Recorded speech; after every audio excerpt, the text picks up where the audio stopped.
So, continue tayo ng part 2. So, part 2 sa Aquarius. Naputol kasi. So, okay, kung lagi po kayo nagdarasal na mas palakas yung pananampalataya sa taas, kasi meron ako nakita sa inyo na pwede kayong gamitan ng kulang, barang, palipad hangin, usog. Yan ang nakikita ko sa card. So, ang unang tatargetin ko is maaring sa paa nyo or kamay. So, tuloy-tuloy din po no yung labas ng pera dito. So, i-secure po yung kaperahan. Yan ang nakikita ko sa mga baraha. So, ang iba sa inyo sa Aquarius is meron kayong maramdaman sa likod or bandang balikat. So, kung meron po kayong lamig-lamig, magpahilot po kayo or magpa-massage, makakatulong yan sa inyo. Hindi lang kayo, meron din kayong kasama na maaaring magkaroon po ng lamig-lamig sa likod.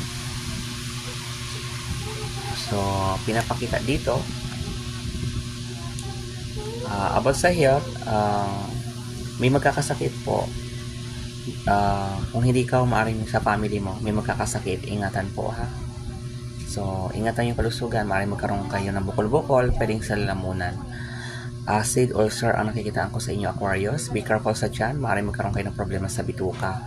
Be careful sa badang kulon, baka tumaas daw ang inyong acid. So, ingatan nyo rin yung health sa ibang mga areas, baka magkaroon din kayo ng appendicitis or appendix. Ingatan po yung health. Yan ang nakikitaan ko sa card. And then, ingatan din po yung mata ninyo kasi pwede kayo magkaroon ng problema sa mata.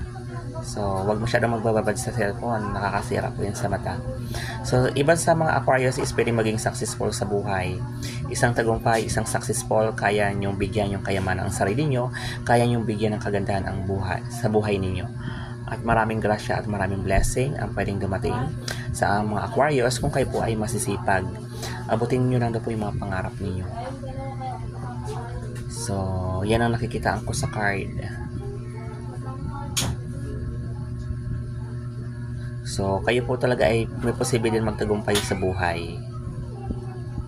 Kayo din po yung tipong responsable sa mga desisyon ninyo sa buhay. Madalas lang, hindi ginagawa or hindi masyado nyo, ang iba sa mga kayo hindi nyo masyado natatapos kung meron kayong mga ginagawa sa trabaho. Yan ang nakikita ko sa card.